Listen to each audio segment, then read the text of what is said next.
Let's see.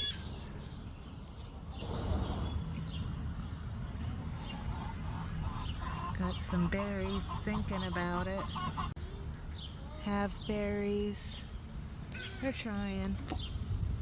We're going out of town, and I know that that's going to be when they decide to go off. This is the second year I've had asparagus, and it's kind of wild to watch. Our found string trellis supports for our tomatoes. Carrots looking good. These are really cool. These nasturtium, they're like variegated. This guy's been hanging on for dear life. Something pulled him out a couple times. These are transplants. Something's chewing on those. I think it's Polies.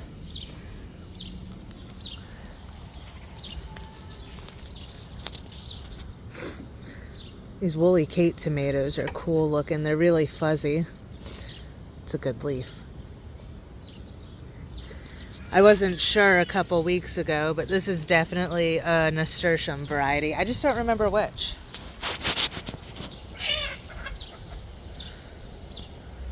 These borage are going crazy, especially in this bed. These ones came up at about the same time, but for some reason these ones are super happy. Must be something in the soil. Already getting some blossoms. It's time to get him on a string trellis. This guy too. And we have, I was really excited for this.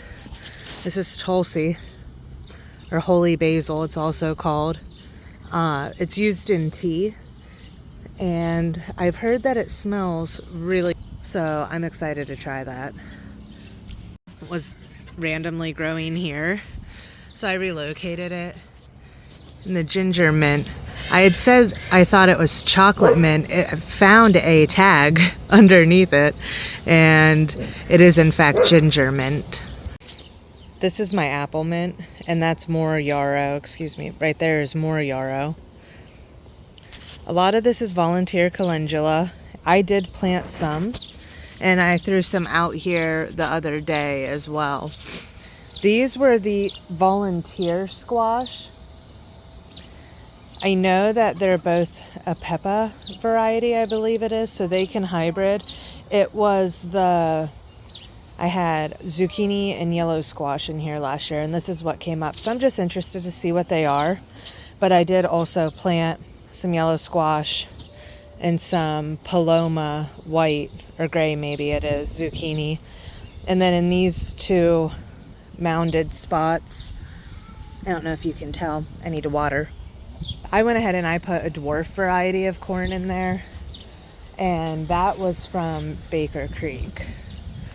So it only puts off a few ears, and it only gets like 4 or 5 feet tall. So I thought that was pretty cool. Onions that are fighting for their life. There's some zinnias coming up.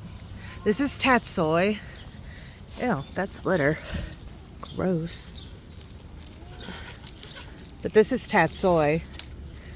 And I do not like green things. I'm not into salad. I'm never going to eat iceberg on my taco. I'm just not into it. I'm picky. I really like this. It's kind of a creamy taste. It's sweet almost. It's very good. You can use it like a spinach. There's a rogue one and another. Cabbage are looking good. Hopefully I didn't get them in too late. I do have a few pepper varieties in here. These jalapenos, it was a 2-for-1. They were in the same pot, but their roots were just not coming apart. And then these are paprikas. They're a hot, spicy paprika. And just some bell peppers from the grocery store because I have no self-control. Clearing out space to plant my loofah squash, and there was this giant mugwort, and I couldn't just pull it and not have one. So I put it in a pot. It was incredibly dramatic, but it seems to have perked back up. Good morning, ladies. How are we doing? No eggs yet. No eggs yet. Chick, chick, chick, chick, chick. Are you just sitting there? This is Boxy. She's very old. Can I see what you have? There's nothing under you.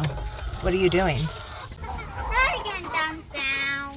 I had heard somewhere that if every household had 3 chickens to eat kitchen scraps, it would reduce.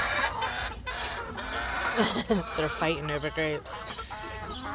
Where if you had 3 chickens per household, it would reduce the amount of trash by several million tons, possibly billions. Joel Salatin had shared this information. Just because of the kitchen scraps they eat.